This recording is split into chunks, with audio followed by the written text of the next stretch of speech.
Section number 2 is entitled Trig Function of Real Numbers. First thing I need to do is define the 6 trig functions.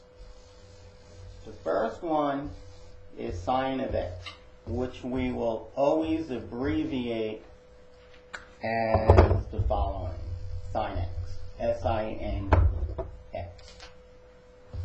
Not the biggest abbreviation. I'll give you the definitions in a moment. The cosine of x, we will abbreviate that as COSX. We will never ever write these. Always write the abbreviations. The tangent of x, we will always write down as tan x. The cosecant of x,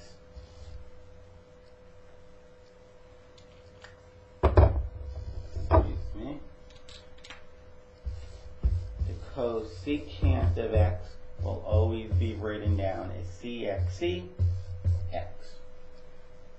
Cosecant of 60 degrees would be CSC 60 degrees. The secant of x will always be written down as secant x, SECX. And the last one, the cotangent of x or y or z will be written down as COT of x or y or z. And the definitions of these 6 trig functions are as follows. For sine, it is the adjacent side divided by the hypotenuse side. For cosine, it is, the sign is wrong, excuse me. The cosine is adjacent divided by the hypotenuse. The sine is the opposite, sorry about that. The sine, by definition, is the opposite side divided by the hypotenuse. Cosine we just defined. Tangent is the opposite side divided by the hypotenuse. We'll talk about what this means in a little bit, but you must know these like you know your name. The secant is just the reciprocal of the sine of x. That is, just flip over sine of x. It's the hypotenuse over the opposite. That's the definition of secant, cosecant of x. The secant of x, by definition, is the reciprocal of cosine x. That is, you take cosine x and you take the reciprocal. You flip it over. And their cotangent, by definition, is the reciprocal of the tangent of x. And I'm not sure what's going on, but I have the wrong definition for tangent.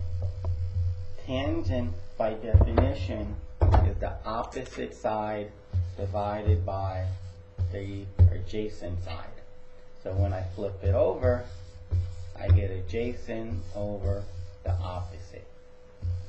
Those are your 6 trig functions. Now, some of you may have seen this. There is this phrase, soccer tower.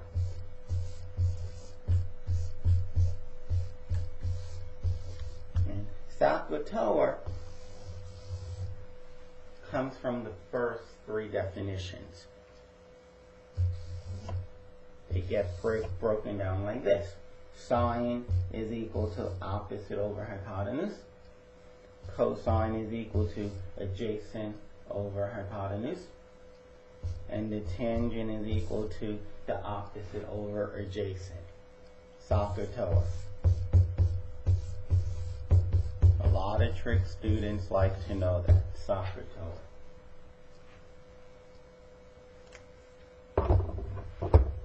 Okay.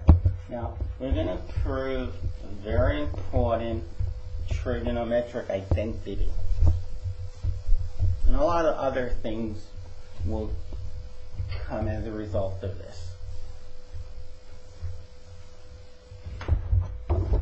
If you have a circle, let me draw the origin. If you have a circle of radius r, since this circle is centered at the origin, the equation will be x squared plus y squared is equal to the radius squared. And apparently I'm calling the radius r. Now if I take any point on the circle, well, just like always, a point is defined as an x value, comma, a y value. Now I can make a right triangle. To make a right triangle, this piece is x, this piece is y, and the hypotenuse, which is the radius in this case, is r. And this is a right triangle. And yes, x squared plus y squared equals r squared. But now, what is, for example, the cosine of x? The cosine of the angle. Let's give the angle some name. Let's call it t. Well, the cosine of angle t, remember soccer tower,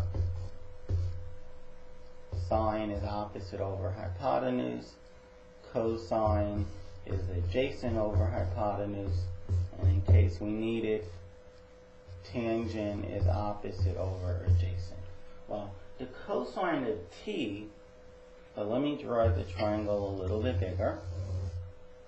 We have angle t, this is x, this is y, that's r. The cosine of t, well, here's a right angle. That side opposite the right angle, that is the hypotenuse.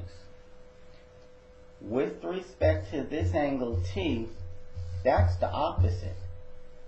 And the one right next to it, next to angle t, but not the hypotenuse, that's the adjacent. With the record, if I talked about this angle, x would be the opposite, not the adjacent. So opposite, but the hypotenuse is always opposite the right angle. So depending upon which angle you're talking about, sometimes the y value is the opposite, sometimes the y value is the adjacent, doesn't matter. The cosine of t by definition is adjacent over hypotenuse.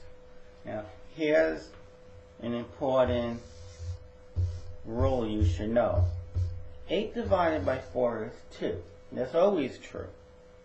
Well, 8 divided by 4 is 2. 4 times 2 is 8. That's not a coincidence. If you take 16 and you divide it by 8, if you don't even know the answer, you can ask yourself, 8 times what equals 16? And the answer is 2. That pattern always works.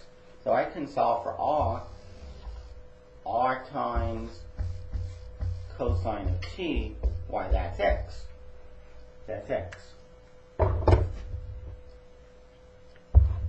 Now, let us take into account the sine of t. The sine of t is the opposite, which is y, divided by the hypotenuse, which is r.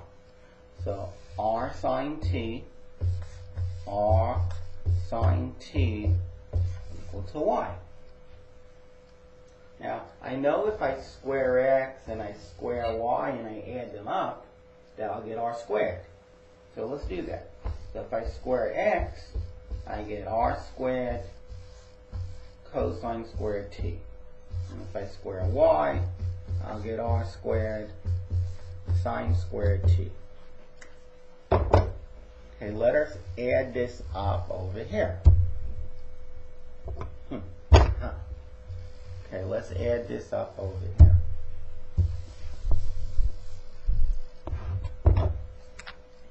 We have that x squared is r squared cosine squared t, and that y squared is r squared sine squared t. And if I add up the left side, I get r squared. X squared plus y squared is r squared. We always knew that. And if I add up the right side, I get r squared cosine squared t plus r squared sine squared t. And on the right side, I factor out r squared. So I get cosine squared t plus sine squared t. R squared times this is equal to r squared. Well, then this must be 1. This must be 1.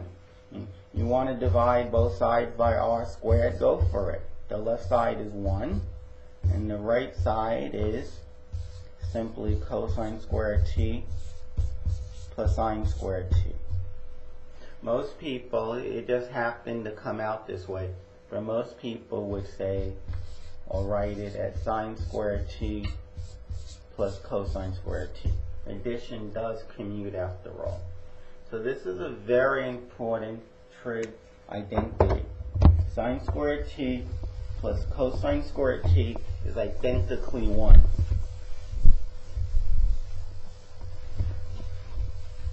It's always 1. It never fails to be 1.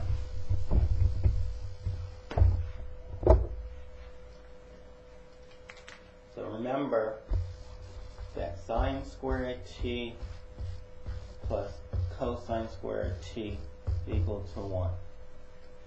So if somebody were to ask you, well, what is sine squared of, say, 18 degrees plus cosine squared of 18 degrees, you should say it's 1. Okay, sine squared of any angle plus cosine squared of that same angle, those angles have to be the same, it's always 1. If I said sine squared of 181 degrees plus cosine squared of 181 degrees, what does that equal? You should say 1.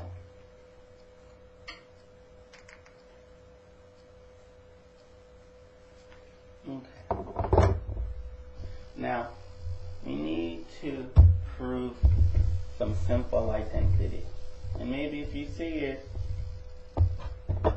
you'll remember the proof, and so if you ever forget it, it's right there. Let us look at the sine of t over the cosine of t. Now remember, sine is opposite over hypotenuse, cosine is adjacent over hypotenuse, and it turns out the tangent is opposite over adjacent. So the sine of t is opposite over adjacent, hypotenuse, excuse me, and the cosine of t is adjacent over hypotenuse. And the rule for dividing when either the top or the bottom or both are fractions is not to divide, so multiply. You keep the top the same, you keep the top fraction the same, you change division to multiplication, and you flip over the bottom value. And in this case, the hypotenuse cancels out, and you get opposite over adjacent. But that's tangent of the angle t. That is, sine t over cosine t is tangent. Now, if I take the reciprocal of both sides, the reciprocal of the left side is cosine t over sine t. The reciprocal of the right-hand side, by definition, was cotangent of t. The reciprocal of tangent was defined to be cotangent. So we have these two identities. Sine t over cosine t is tangent t, and their reciprocals are equal, of course. Two quantities are equal, then their reciprocals are equal. So let's write that down. Tangent of t is the sine of t over the cosine of t. And the cotangent of t is the cosine of t over the sine of t. T is some angle. You want to call the angle x, call it x. You want to call it y, call it y. I call it t. Okay. Now, I think that you should know there's 3 identities on the board. I think you should know there's 3 identities on the board. Okay, you should really memorize them. Okay, you don't want to prove it every time. Now, what we're going to do is we're going to come up with 2 other trig identities, which, if you must know, I couldn't recite if my life depended upon it. But I can come up with it easily. I'm going to divide both sides of this equation by sine t. Sine squared t. Well, this, of course, is 1. Now remember, if you have, say, x squared over y squared, this is the same as x over y all squared. So the cosine squared of t divided by the sine squared of t, this is the same as cosine t over sine t all squared. The cosine over sine is cotangent. Cotangent t all squared. Now, I guess I failed to say one thing which wasn't good. So cosine of t squared. For some reason, I never really understood why, but you put the power right there. Okay, I guess I should have said that earlier. When I've been writing sine squared t, what that meant was sine of t all squared. I'm sorry I didn't say that. Okay, plus. So we just worked this out on the side here. Is cotangent squared t. And this is 1 over sine t all squared. This is 1 over sine t. Well, that's just 1 over sine t all squared. I can square the top because 1 squared is 1. But 1 over sine is cosecant. And we're squaring it t. So this here is an identity. Again, I don't go around knowing that one. I do want to point out one last thing. It's a nice little trick. You have sine and you have cosine. You have sine and you have cosine. And you also have cosecant and secant.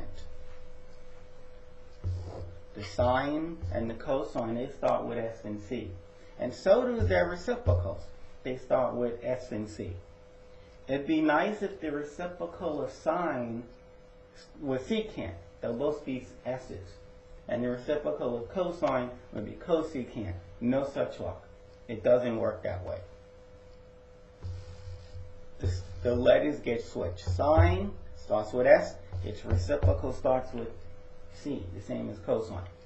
Cosine starts with c. Its reciprocal starts with not the first letter of cosine, but the first letter of sine. They get switched. So now we're going to come up with one more pretty important formula, and it's going to be done exactly the same way we just got this last formula. Except instead of dividing by sine squared t, so I start off with my very famous popular equation, and this time instead of dividing both sides, that is each term, by sine squared t, we're going to divide by cosine squared t. Cosine squared t. Cosine squared t. Well, sine over cosine is tangent. But this is sine t over cosine t all squared. So we get tangent t all squared, which is written tangent squared t, plus You divide the same two things, you get 1. This is 1 over cosine t all squared. It's 1 over cosine t times 1 over cosine t. So 1 over cosine t, since that starts with c, it's secant t. So we have the square. Here is another identity. Personally, I would not and have not memorized those two theorems. Those two are equations. I don't know them. If somebody asked me them, I would take this top formula and in my head I would divide by sine squared t and then cosine squared t. So I can recite them and you won't know that I didn't memorize them. But trust me, I haven't memorized these formulas.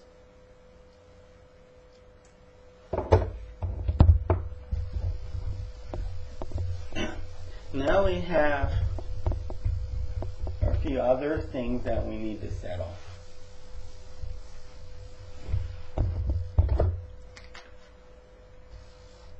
What is the sine of negative t? What is the cosine of a negative angle? Well, we need to show what happens in each and every quadrant.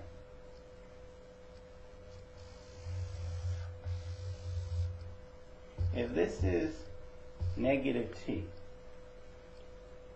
excuse me, if this here is negative t, the positive direction is this way. That's the positive direction. But I went the opposite way because it's a negative t. And say this is A, B, and C.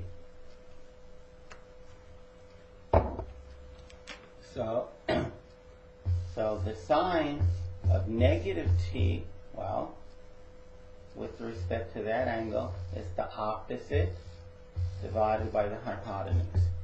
It's A over C. When it comes to the cosine of negative t, it's the adjacent, which is B, divided by the hypotenuse, which is C. Okay. Now, let's compare this to the cosine of t. Instead of going backwards this amount, I go forward that amount. Brings me right here. The sides are kind of the same. This is B and A and hypotenuse is C. But since this is going down, the sign changes. It's negative A. And the sine of t, here is t. The sine of t is opposite over hypotenuse. It's negative A over C.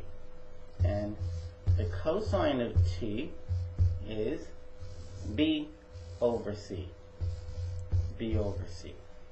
Well, in quadrant 1, cosine of negative t and cosine of t were the same. So in quadrant 1, you get the same answer. In quadrant number 1, the sine, they're not quite equal. They differ by a sign. Okay? In this equation, if I multiply both sides by negative 1, negative 1 times negative A over C will be positive A over C. You multiply the other side by negative 1, you get negative sine t. Okay, now I have two things that equal A over C. This and this equal A over C in quadrant 1. So they're equal to one another. The sine of negative t is the cosine, excuse me, the sine of negative t is negative the sine of t. Now, what I wrote down on the top left, this is only true if t is in quadrant 1. And we'll do it in quadrant 2, and I'll leave quadrant 3 and 4 for you to do at home if you like.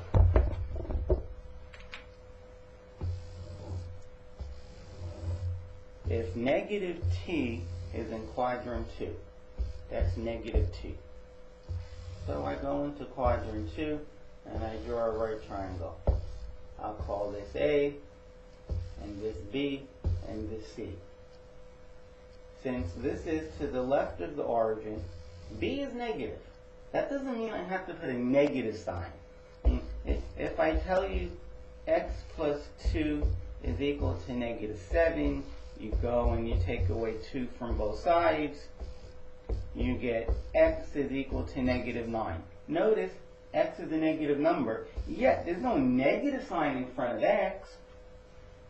X can represent a negative number, so can B. B is a negative number. And since this is going up, A is positive. Okay, and this is negative t. And let's see. The sine of negative t, is opposite, which is A, divided by the hypotenuse. It's A over C. And the cosine of negative t,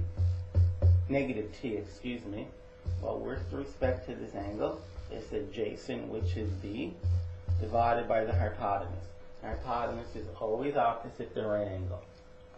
Okay, that's when negative t is in quadrant 2. Where would positive t be? Well, you go the same amount. You go half the circle and then some more. Okay? But I go in the positive direction. Half the circle and some more. So there it is. And up to labeling the signs, this will be B and A and C. Since B is still to the left, I call it B. I mean, it's the same line. It's B. But since this is now going down, that's negative A. Hypotenuse is always positive. And again, that's angle T. So the sine of angle T, well, with respect to this angle, is the opposite divided by the hypotenuse. The cosine of T is the adjacent, which is B, divided by C. Well, if you notice, the cosine of negative t and cosine of positive t were equal. So this second equation still holds. But the signs were different. Again, if I multiply both sides by negative 1, I'll get negative sine over t. Negative sine of t is positive A over C. Positive A over C.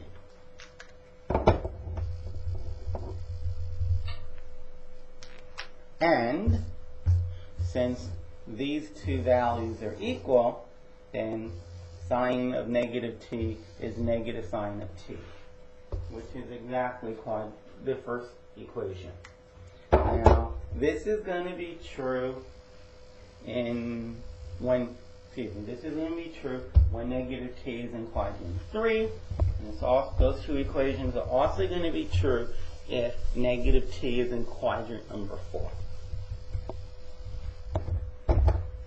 So somebody asks you, well then, what is the tangent of negative t? You should remember the tangent of any angle is the sine of that angle divided by the cosine of that angle. But using the rules above, the sine of negative t is negative sine of t, and the cosine of negative t, just the cosine of t. Cosines don't care whether you're negative, if the angle is negative or positive. Now, what I just circled is tangent t. But there's a minus in front of it. So it's negative tangent of t. We could have gone through the 4 quadrants like we did for 2 quadrants of sine and cosine, and we would have concluded that tangent of negative t is negative tangent t. But we didn't need to because we can just divide the top 2. Now, when the minus sign comes out in front, like you did here, that's called an odd function. that's called an odd function. And when the negative sign doesn't matter, it's called an even function. An even function. And since with tangent, the negative came out in front. That is, we got negative tangent of t. This is an odd function. It's an odd function. Tangent is an odd function. Cosine is an even function. Okay. Now, we need to know the trig values of angles which are multiple of 90 degrees. So we need to know these two graphs. It's very, very important that you know these two graphs. This graph is y is equal to the sine of t. Let's call it x, the sine of x. Just so I can call this the x-axis and this the y-axis. Now, when I say that's the graph for sine of x, that's not completely correct. Because sine curves, they go on forever. That is, what you see here, what you see drawn already, repeats in both directions. It repeats. It repeats forever and ever and ever in both directions. Okay, it repeats forever. What I drew is one period. What you see, that's what repeats. Okay. The highest value is 1, and the lowest value is -1. And the angle right here, of course, is 0. And the angle at the end, which is less obvious, 360 degrees. Between 0 and 360, that's right here, and the number between 0 and 360 is 180. And here, that's between 0 and 180, it's 90. And between 180 and 360 is 270. These are the multiples of 90. 0 is 0 times 90. 90 is 1 times 90, 180 is 2 times 90, 270 is 3 times 90, and 360 is 4 times 90. And I want to know the sine of 0 degrees. I want to know the sine of 90 degrees, the sine of 180 degrees, the sine of 270 degrees, and finally, the sine is 360 degrees. And with the graph in front of us, we should be able to do that. Let's start with 90. If you want to know the sine of 90, you go to 90 degrees, and you look down, and you look up until you hit the graph. Well, you hit the graph right there. Just look across and read off the number. It's 1. 270. You want to know the sine of 270? You look up and down 270 until you hit the graph. You hit it right there. You look across, you get what you get. -1. The sine of 180. Well, you don't have to look up very far. You don't have to look down very far. You hit right there. And when you look across on the y-axis, you see 0. The sine of 180 is 0. The sine of 360 is also 0. Because if you go to 360, right there is where you hit the graph. Right here. And if you were to look across, you'll see 0. The same thing for the sine of 0. The sine of 0, you're right there. Here's where x is 0, and the sine of 0 is 0. You don't have to go to the left or the right any to get to the y-axis. You're right at the y-axis, and you cross at 0. Another graph that you should know, so let's get rid of this part that we don't really need. The next graph I'm going to draw it repeats what you're going to see to the left and to the right forever. This is one period. Most times when people ask you to draw a sine graph, they just want you to draw one period. That's the piece that keeps repeating. 0, 90, 180, 270, and then finally 360. And the highest value is 1, and the lowest value is negative 1. And again, we want to know the cosine of multiples of 90. 0 times 90 is 0. 1 times 90 is 90. 2 times 90 is 180. 3 times 90 is 270. And 4 times 90 is 360. And the cosine is 0. Well, you go to 0, and you look up, and you look down. And you realize you hit the graph right here. And you don't have to go too far to find the y value. It's 1. The cosine of 0 is 1. The cosine of 90. You go to 90 degrees and you look up and you look down. And you really didn't have to go up or down any. You hit the graph right here. And when I look across with respect to the y-axis, the number I'm going to see there is 0. Cosine of 90 is 0. Cosine of 180. You hit the graph right there. You look across, negative 1. 270 is right here. You don't have to go up or down to hit the graph. That y value is 0. And 360, you hit the graph right here.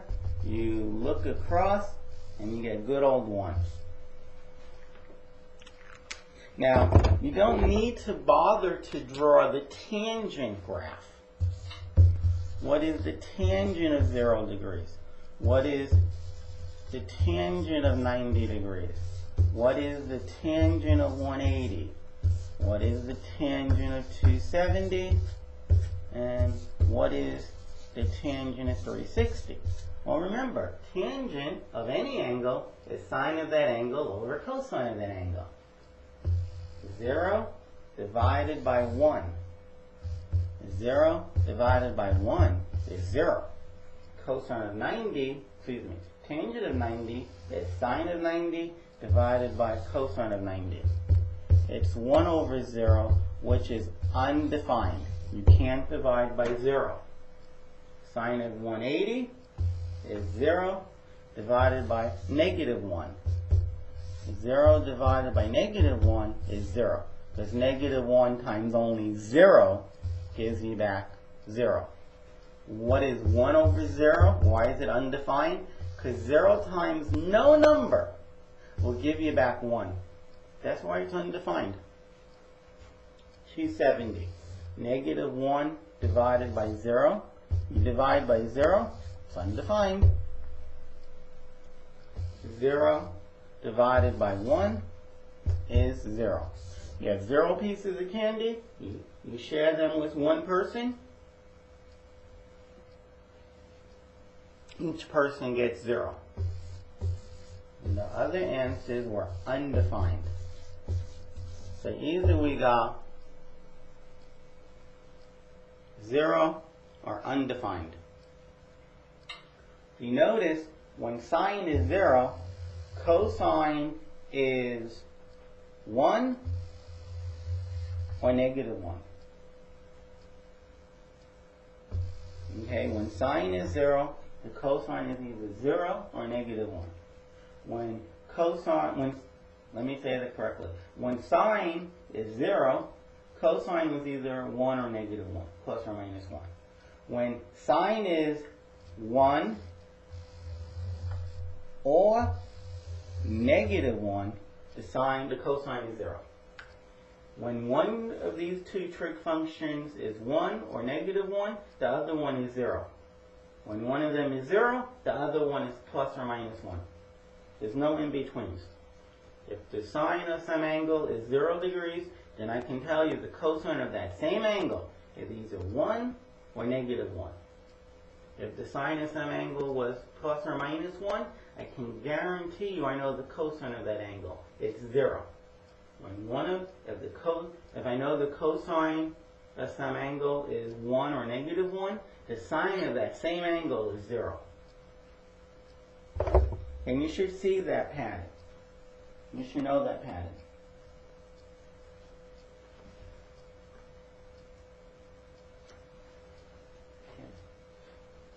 The next thing I wanted to say was, see where I'm going to sneak this in. Okay. Maybe I'll put it right here. Because 0 degrees is the same as 0 radians. Now remember that pi radians, and usually you don't write the word radians. The pi radians is 180 degrees. So 90 degrees, well, that's 180 over 2. That's 180 degrees over 2. This is just how I write 180 degrees. It's 180 over 2.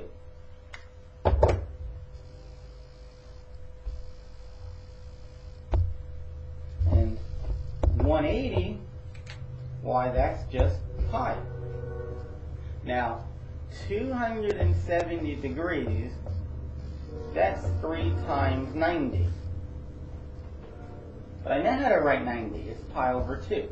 So 270 is 3 times 90. 3 times pi over 2. And 360 is 2 times 180. That's why it's 2 pi. So instead of having the values that I have on the graph say, instead of 90 degrees, I could have put pi. Instead of 180, pi over 2. Instead of 180, I can put pi. Instead of 270, I can put 3 pi over 2. And instead of 360, I could have put 2 pi. And this is true for all of them. Instead of, I can say the cosine is 0. That means 0 radians. Instead of 90 degrees, I could have said pi over 2. Instead of 180, I could say pi. The cosine of 3 pi over 2 is 0. The cosine of 2 pi is 1.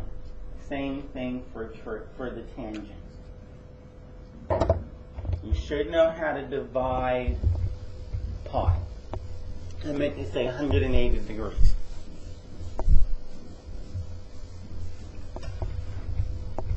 (180) divided by 2 is 90. So pi over 2 is 90. 180 divided by 3 is 60. But 180 is the same as pi. So 180 divided by 3 is 60 on one hand. And the other hand is pi divided by 3.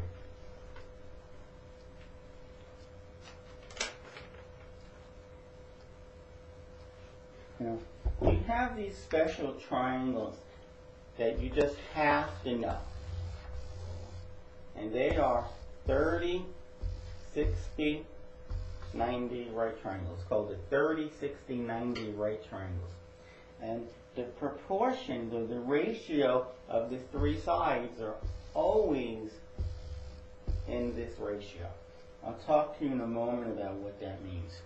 Another triangle that you should know, another right triangle that you should know, is the 45, 45, 90 degree triangle. And the 3 sides are in this ratio, 1, 1, square root of 2. Now, what do I mean when I say ratio? Well, if you come to have a right triangle, and all sides are, say, 5 times these sides. That is, you don't have square root of 3, but you have 5 square root of 3. Over here, you don't have 1, you have 5 times 1. And over here, you don't have 2, you have 5 times 2. This is a 30, 60, 90 degree right triangle. And what do I mean by ratio? If you divide this by that, well, you get 1 over square root of 3.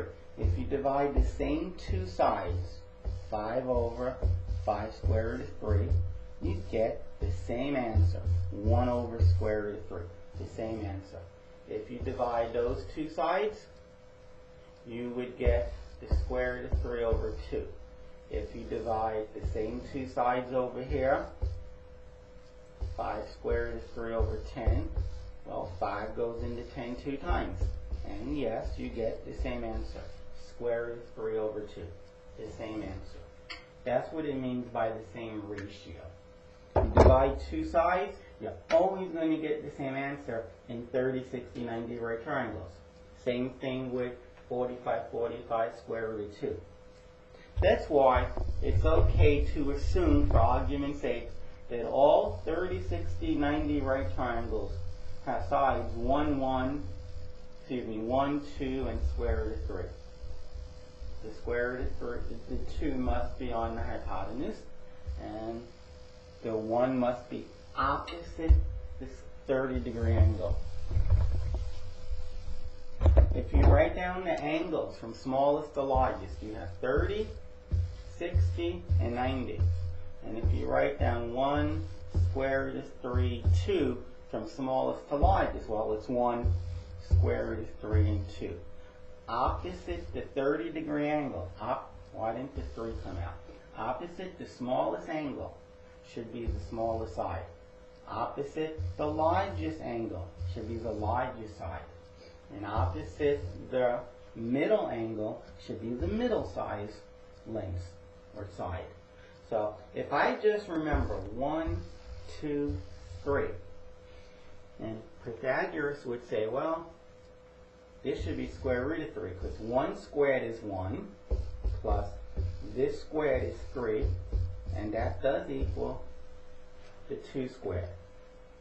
Now, if you tried this, so 3 is the largest, so that's the hypotenuse. 1 squared plus square root of 2 squared is equal to 3 squared. No. 1 plus 2 does not equal 9. Just remember 1, 2, 3, and one of them gets the square root. And if you look at it enough, you will see that it's the square root of 3 that gets the square root sign. This is the smallest, and since 2 is the square root of 4, I know that square root of 3 is smaller than the square root of 4, and that's the largest. So when I draw it, 30, 60, 90, opposite the smallest angle goes to 1, opposite the middle angle goes to 2. Well, no, because I didn't read it correctly. Opposite the middle angle goes square root of 3, and opposite the largest angle goes to 2. You must know these two triangles. Of course, the 45, 45, 90 is a bit easier. And which ones get the 1? Well, since there's 2 1s, and we know that if 2 angles are equal, it's an isosceles triangle, and the sides opposite them are equal. So those are the 1s. Now, knowing these two triangles, we could get a lot from this. I would remember these two triangles. I would not remember what I'm about to write down now.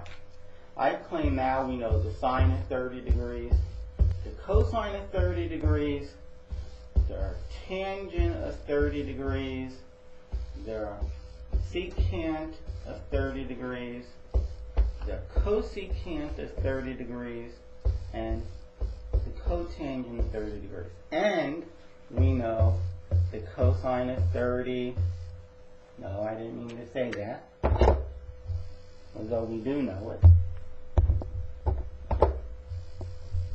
Now we're going to do 60 degrees.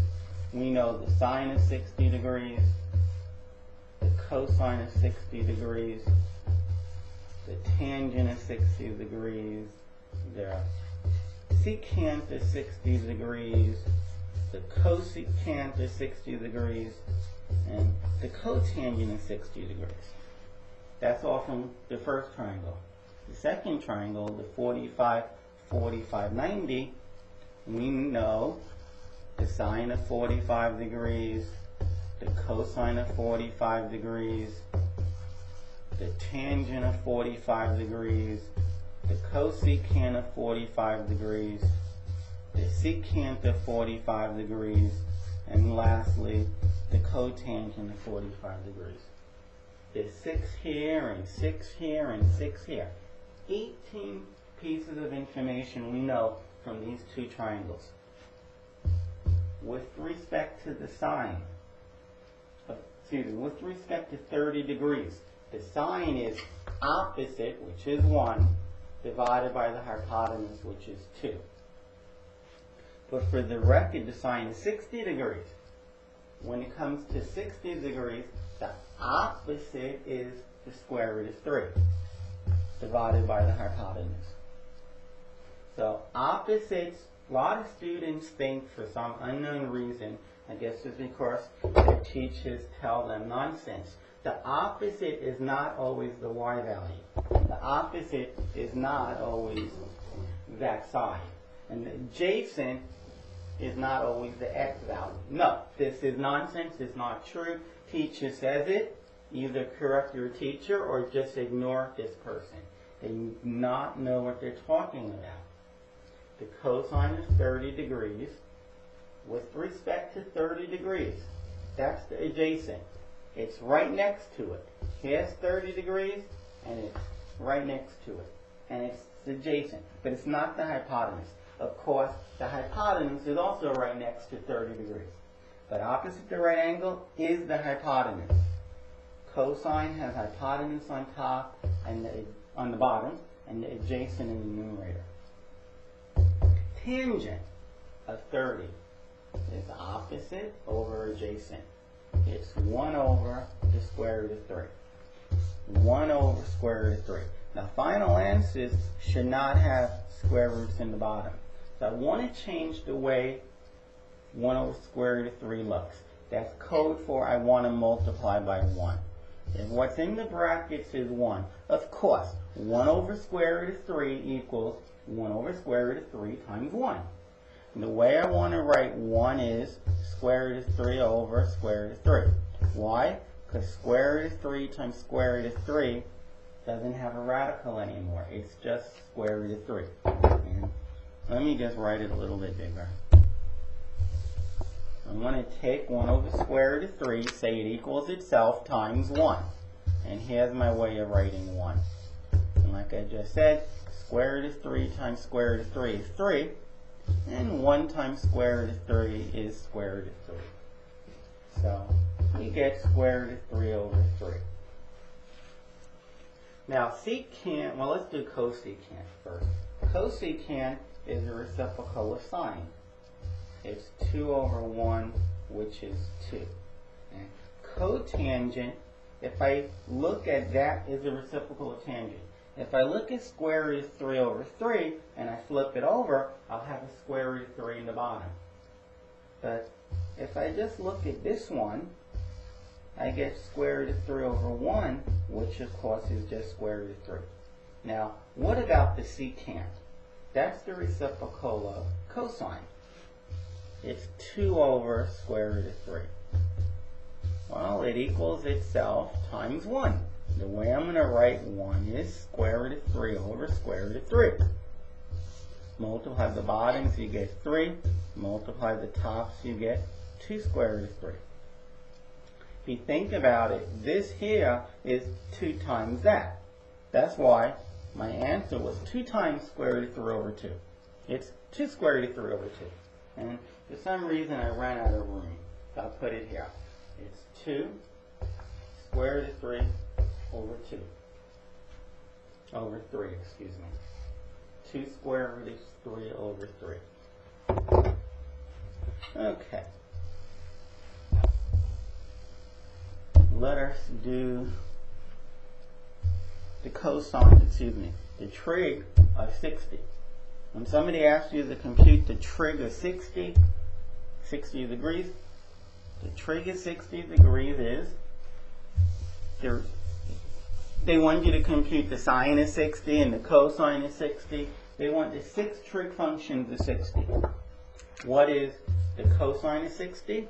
Well, let's put the triangle here because I wrote on it a lot on the left side of the board. 30, 60, 90 is 1, 2, square root of 3. So the cosine of 60, well 60, this angle here, that's the adjacent. It's 1 over the hypotenuse, which is 2. The tangent of 60, that's the opposite divided by the adjacent. It's the square root of 3 over 1, which is simply the square root of 3.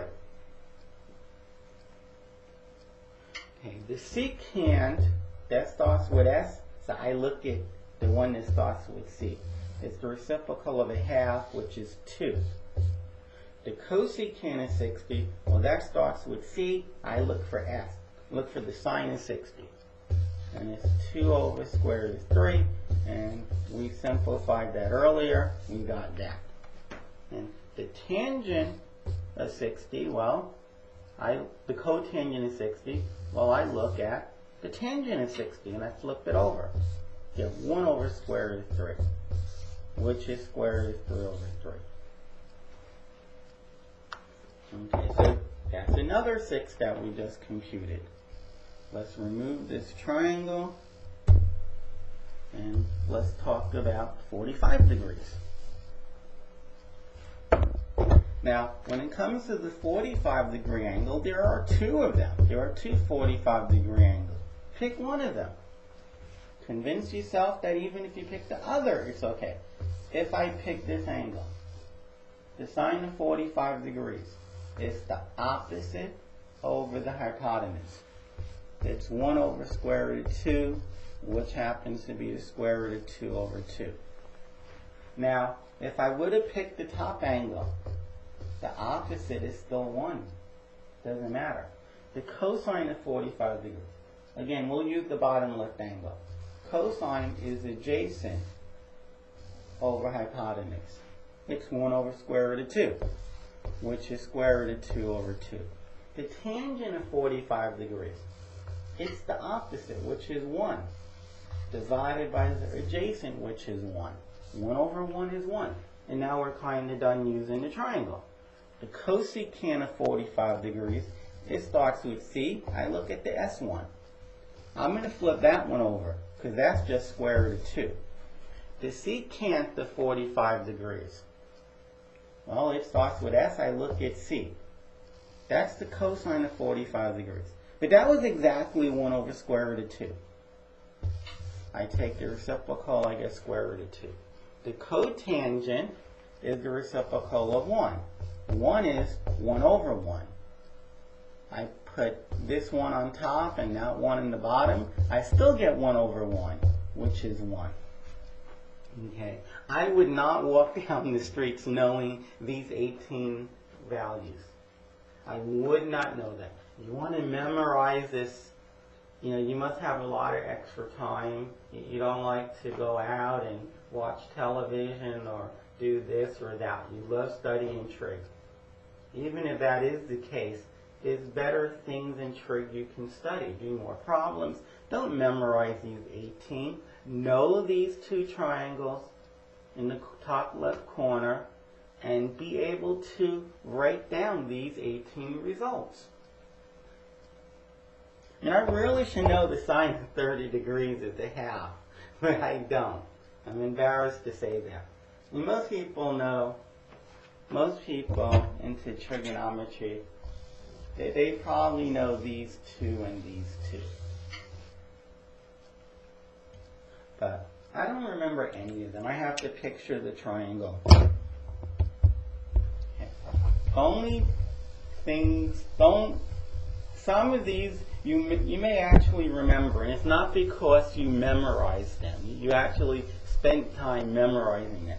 Just that as a trig student, you take the tangent of 45 degrees so many times in your studies that you just remember it's 1. And that the sine of 30 degrees is equal to a half.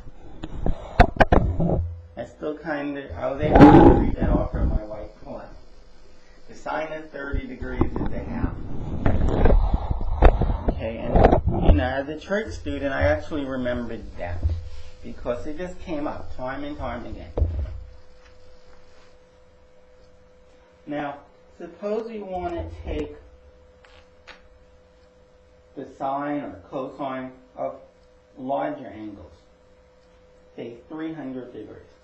How would you compute the sine of 300 degrees?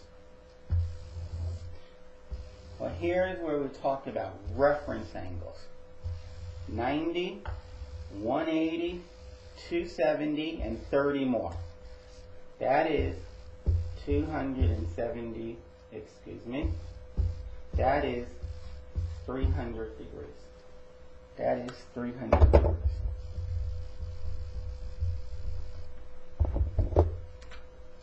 There's the angle. This angle is 300 degrees. From this point here, always, always, always go back to the x-axis. Do not go to the y-axis. Do not. Okay. Let me just make this a little bit bigger.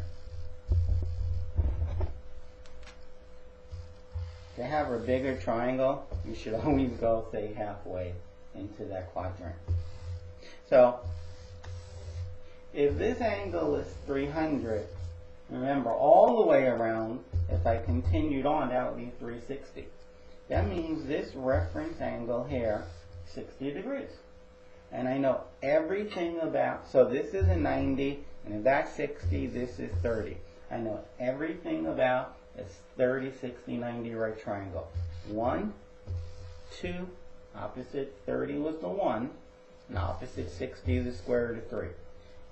Since this is to the right, it's positive 1.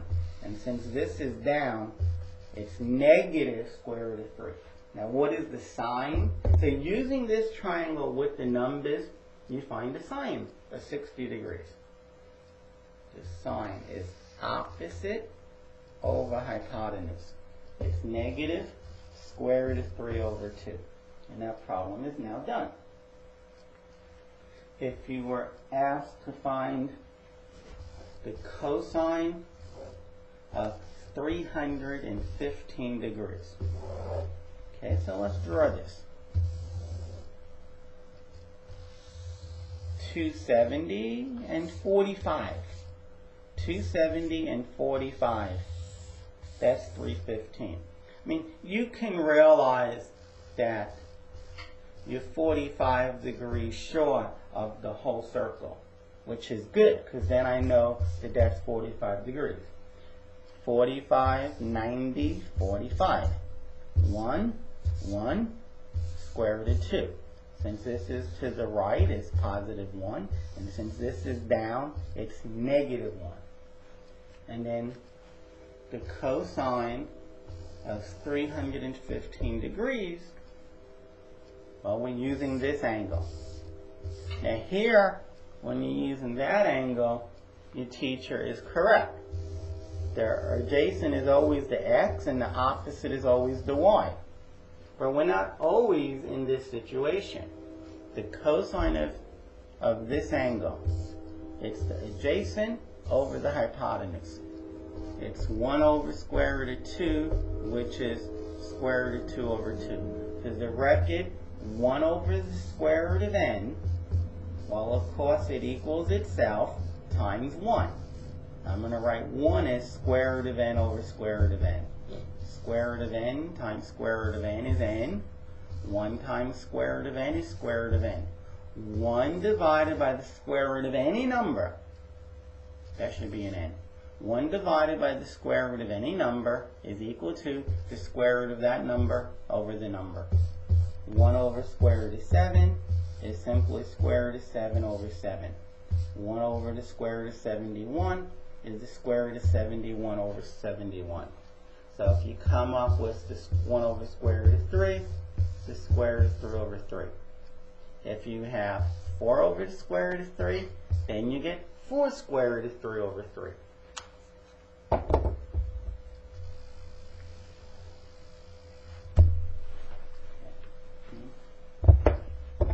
if you were also asked to find the sine of 315 degrees, well, the triangle is in front of us.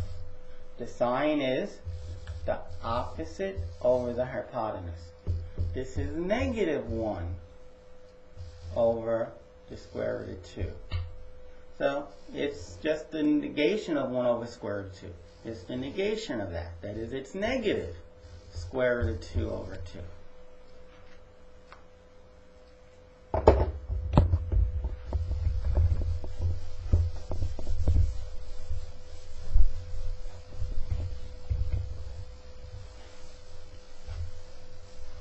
Okay, suppose you were asked to find the cosine of negative pi over 3. Now, pi is 180 degrees. You divide it by 3, you have to divide the other side by 3, and you get 60 degrees. That's what pi over 3 equals. And please don't think what's in there is pi over 3. It's negative pi over 3. So this is, so most students, including myself, we don't think in radians, we think in degrees. So convert it. If you think better in one unit than another, convert it to the unit of your choice. This is cosine of negative 60 degrees. But cosine of a negative angle, well, cosine doesn't care about negative, positive. It's just the cosine of 60. Okay, so cosine of 60. This is 60 degrees, that's a right angle, this is 30. Opposite 30 is 1, opposite 60 is square root of 3. The hypotenuse is 2. Since it's to the right, it's positive. Since it's up, it's positive. The cosine of 60 degrees is adjacent over hypotenuse. It is 1/2.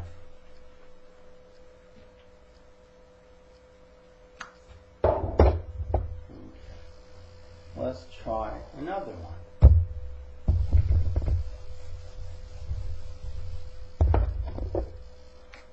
What is the secant of 5 pi over 4? Now, let's see, let's write secant. Now, rather than having a heart attack on this, just know that 5 over 4 is 1, 4 over 4, plus 1 over 4. 1 plus a quarter is 5 quarters. If you have $1, if you have $1 and somebody gives you a quarter of $1, you got 5 quarters. You got 5 quarters. Okay. And if I multiply by pi, I have to multiply all terms by pi. What that tells me is the following. I go 1 pi and then a quarter of a pi. 180 divided by 4, that's pi over 4. Now, I know 2 goes into both of these numbers 90 times and 2 times. And 2 goes into 90, 45. That is, pi over 4 is 45 degrees. That is, this angle right here is 45 degrees. And it's a right angle. Always, always go to the x-axis. So then this is 45. So 1, 1, square root of 2. Since this is to the left, it's negative. And since I go down, it's negative. And I want the secant. Well, the secant is like the cosine. The cosine of this angle is cosine. It's adjacent divided by hypotenuse. It's -1 over square root of 2. The reciprocal of a positive number is positive. The reciprocal of a negative number is negative. This is negative. The reciprocal is negative. When I flip it over, I get square root of 2. Negative square root of 2 is the answer. Or if you prefer, you can say secant is the hypotenuse over the adjacent. The adjacent is, I meant to say hypotenuse is square root of 2. The adjacent is -1. A positive divided by a negative is a negative. And square root of 2 over 1 is simply the square root of 2. So you get negative square root of 2. Now if you wanted to, you could have said 5 pi over 4 is 5 times 180 over 4. And 4 goes into 180 degrees 45 times. And 5 times 45 is 225. It's 180 plus how much more? Well, take away 180 and you realize that you have to go 45 degrees more. You go 180 plus 45. And that 45 is important. It tells you the reference angle. The reference angle is 45 degrees. Which is a very nice reference angle because we know everything about a 45, 90 degree right triangle.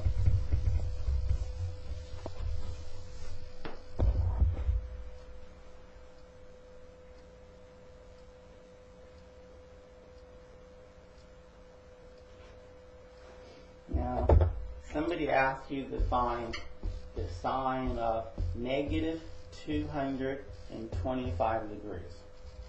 You can do it in one or two ways. Since it's negative, you go backwards.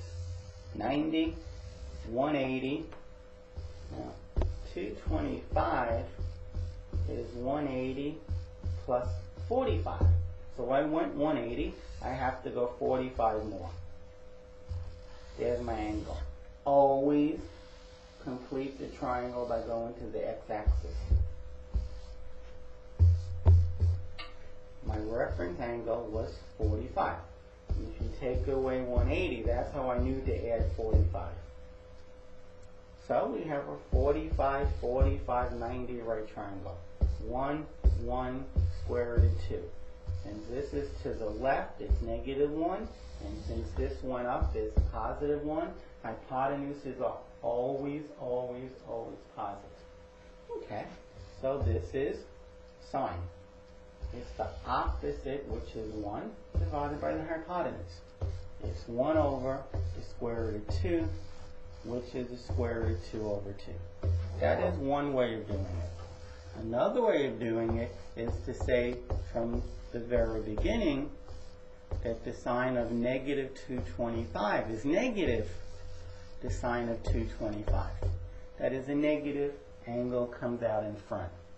So I'm going to put all my energy into figuring out what the sine of 225 is, but I will not forget the minus in front. 225, well, it's 180 plus 45 more. That is, my reference angle is 45. 1, 1, square root of 2. Since it's to the left, it's -1, and since we're going down, it's -1. And the sine of 225 is going to be the sine. It's going to be the opposite, which is -1, divided by the square root of 2. It's -1 over the square root of 2.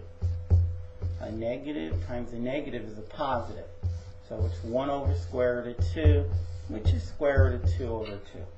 Which hopefully is the same answer we got a moment ago. And it was. So if you want, you can pull a minus out in front and deal with a positive angle. You never ever have to deal with negative angles. Sometimes when it comes to say when it comes to cosines, you can just ignore the negative angle. Somebody asks you what the cosine of negative 10 degrees is, you could compute the cosine of 10 degrees. Don't even hear the negative sign with cosines. With sines, pull it out in front. Now, here is this chart that you should remember. And you should see. Not remember, you should see it, excuse me. It's once again, I don't remember it. I'm not lying. I don't remember this table. It will be too brutal for me to remember.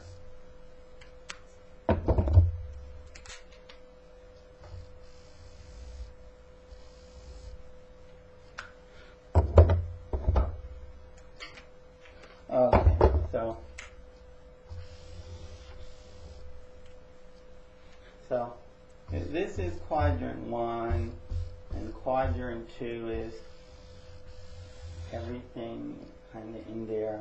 Quadrant 3 is all of this, and quadrant 4 is everything inside there. Alright, if you caught that, fine. If you didn't, it's not a big deal. Now, since this is going up, it's positive, and since this is going to the right, it's positive. Hypotenuse is always positive. Since this is going to the left, it's negative. This is going up, it's positive. Like I said, to the left is negative. Since this is going down, it's negative. To the right is positive. Going down is negative. Hypotenuses are always positive. Now, I want to talk about the sine and the cosine. The sine, S-I-G-N, of the sine and the cosine, and I guess the tangent in these 4 quadrants. Is sine positive, negative? Is tangent positive or negative in quadrant 2? The sine, the cosine, and the tangent. Well, in quadrant 1, with respect to this angle, this is the opposite, and this here is the adjacent, this. In quadrant 4, this, with respect to that angle, that's the opposite, and that's the adjacent. With respect to this angle here, this is the adjacent, and here is the opposite.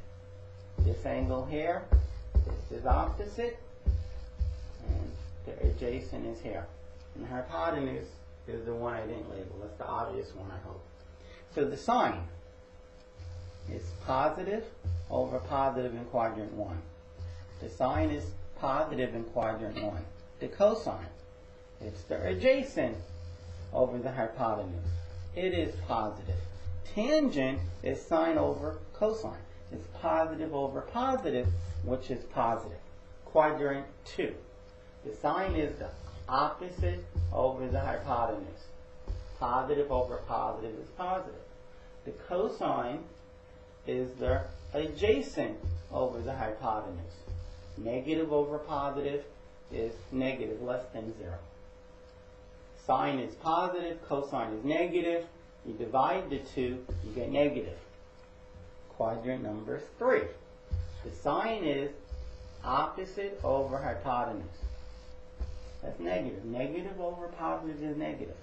Cosine is negative over positive. It's negative. The tangent is negative over negative. It's sine over cosine. That's going to be positive. Quadrant 4.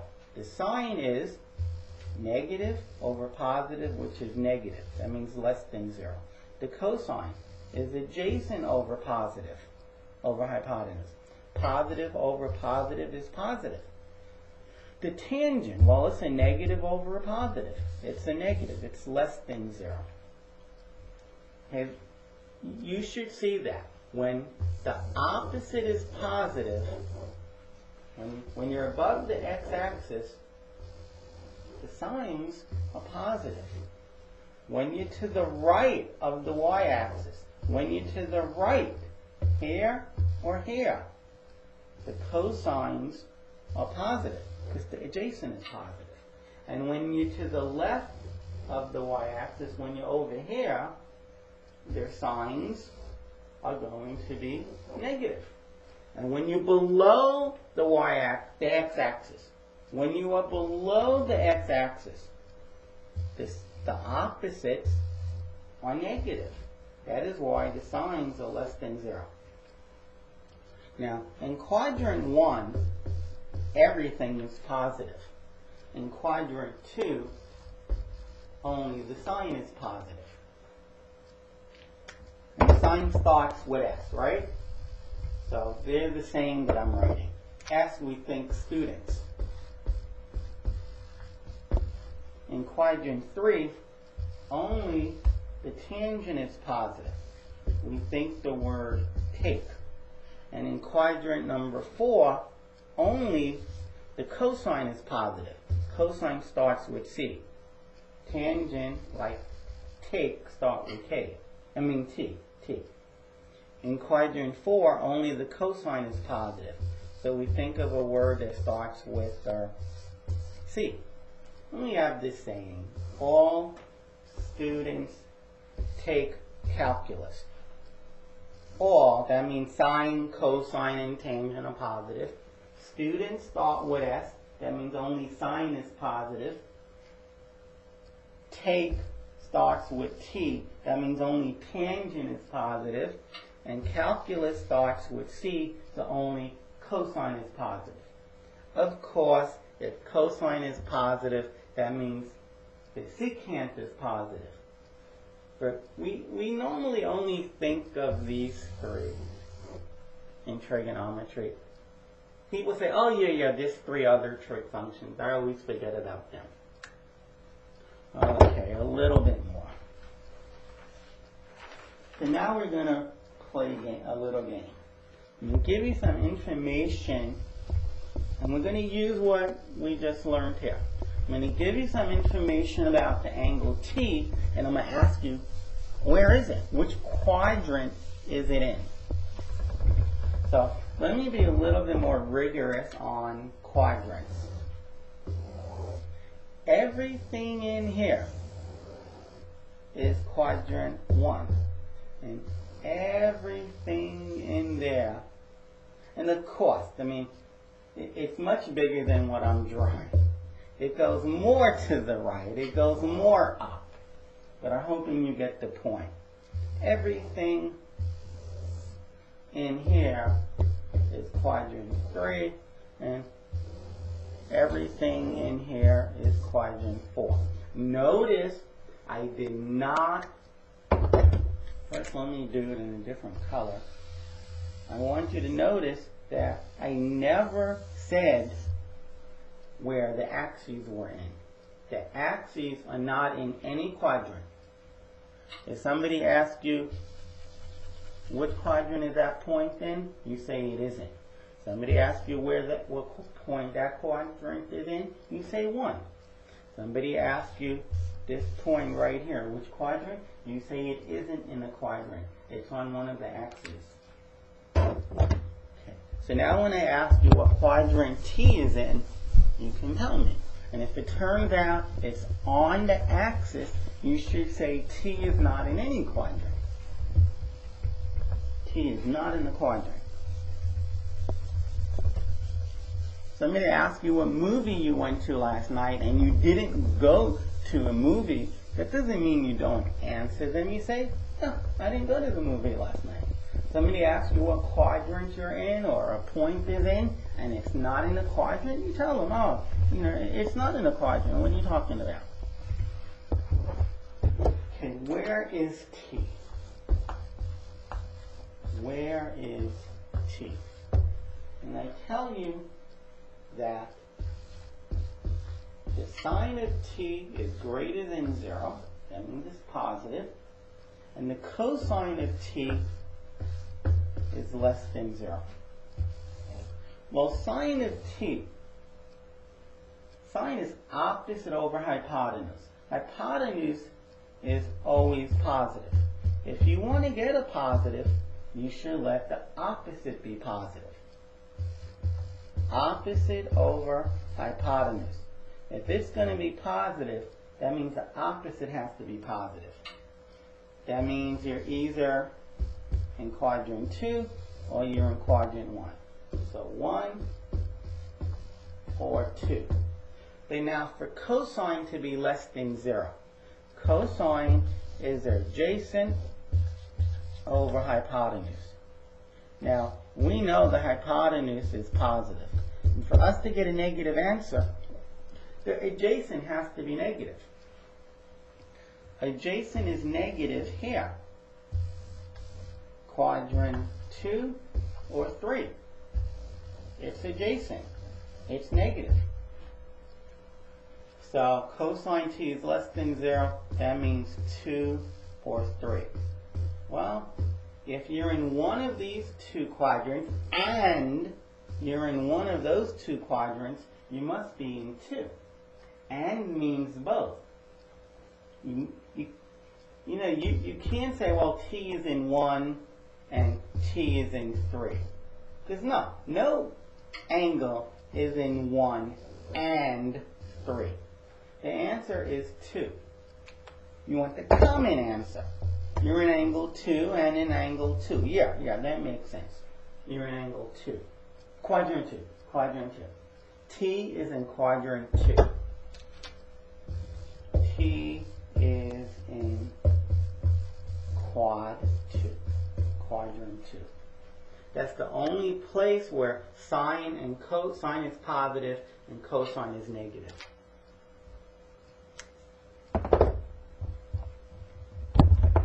Okay, let's do at least one more of these. The question is, where is t? I tell you that the cosine of t is less than 0 and the cotangent of t is negative.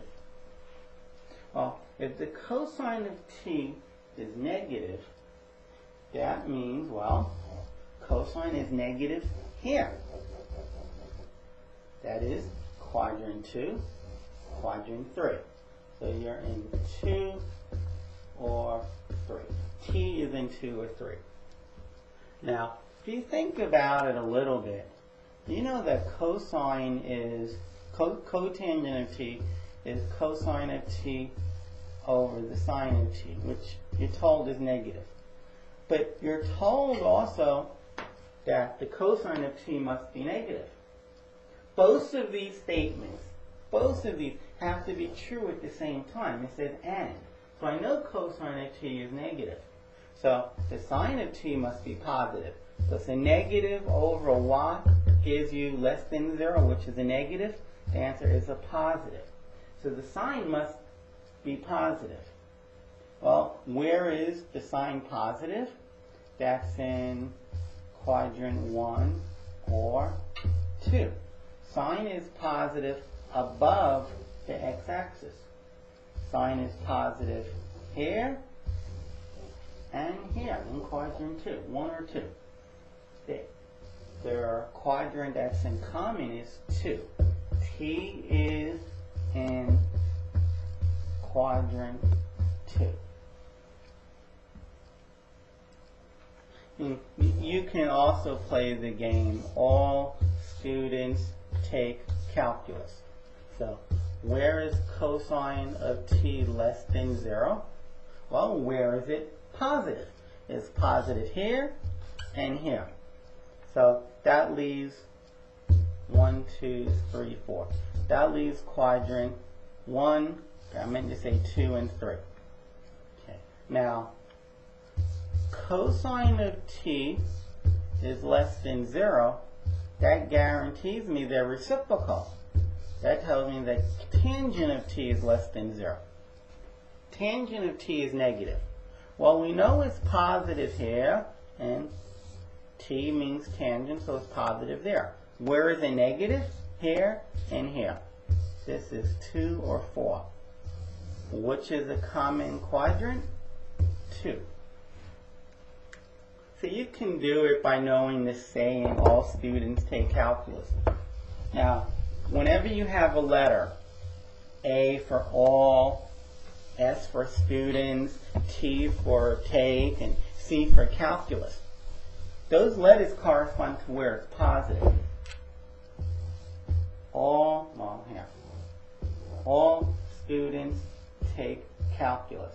Well, the S means that the sign is positive. The T in quadrant 2. 1, 2, 3, 4. The T means that tangent is positive, and only tangent is positive. Quadrant 2, only sine is positive. The C means that only the cosine is positive in quadrant 4. That means everything else is negative. And all means all 3 or 6 trig functions, or all, 3. The sine, the cosine, and the tangent.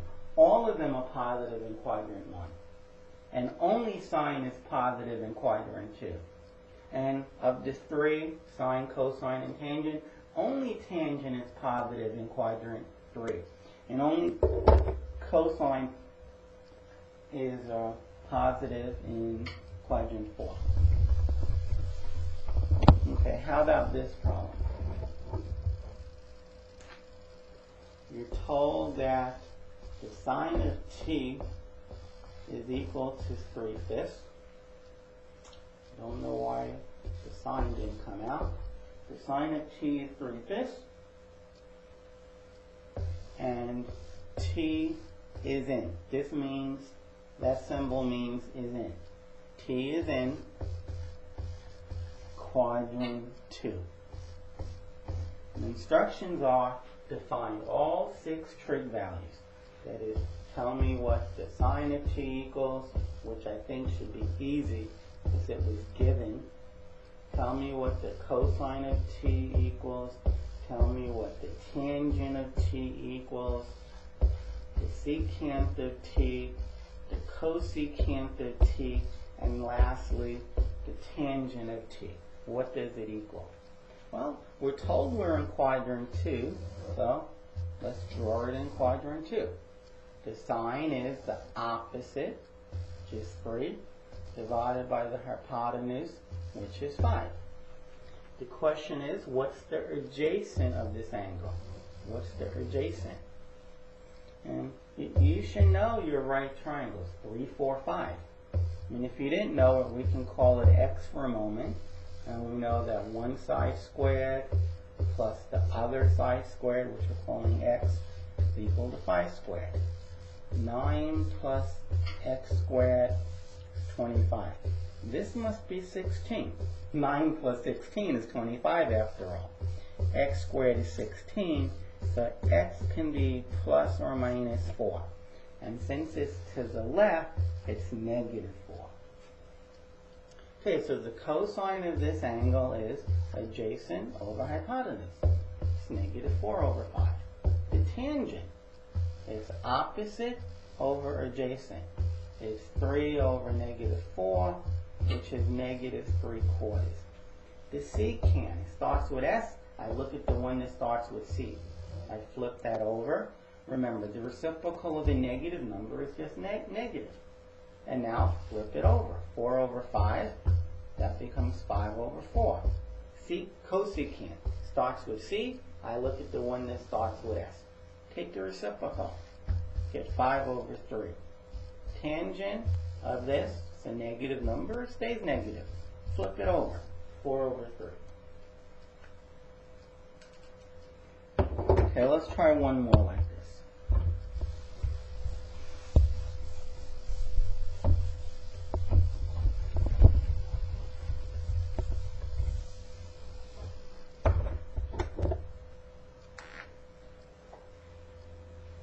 Suppose you come to learn that tangent of t is negative 3 over 4, and the cosine of t is positive. The cosine of t is positive. Well, I know that the cosine of t is positive here. That means quadrant 1 or quadrant 4. And I know that everything is positive in quadrant 1. So tangent of t couldn't be a negative value and be in quadrant 1. So what that tells me is it's in quadrant 4. It's in quadrant 4. There's the angle t. Now, negative 3/4 is the same as 3 divided by negative 4. All I know is that the tangent is the opposite over the adjacent. The tangent of t could have come from this or come from that. The opposite is either 3 or negative 3. And the adjacent is either negative 4 or 4. Since this is going down, that's the negative. Since this is going to the right, that's the positive. It could have been in quadrant 3. If we were in quadrant 3, the in quadrant 2, the 3 would have been the positive, and the adjacent would have been the negative. Okay, think about what I'm saying there.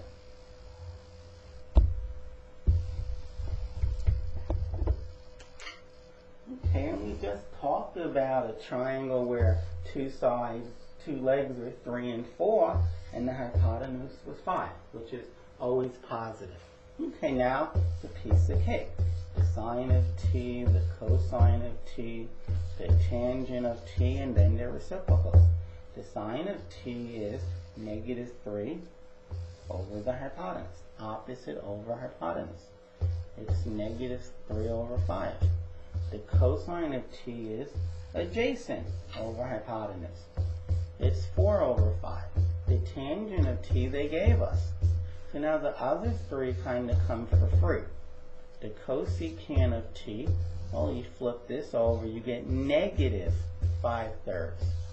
The secant of t starts with s. I look at the c value, the cosine, and I flip it over. And the cotangent of t is, flip this over, -4 over 3. Okay, and that's the trig functions of the angle with this information. Okay, just for the record, the tangent of t is can also be in if all you know is the tangent of t is -3 over 4, you can be in quadrant 2. The tangent of this angle is opposite, which is 3, divided by adjacent, which is -4, which is -3 over 4. So what's the problem? Why didn't we go to quadrant 2? For one simple reason. The cosine is not positive there. All students, only sine is positive. All students take calculus. Cosine is positive in quadrant 4. And since I didn't mention tangent or t, tangent is negative in quadrant 4. Okay, that finishes the second video. Good luck with it.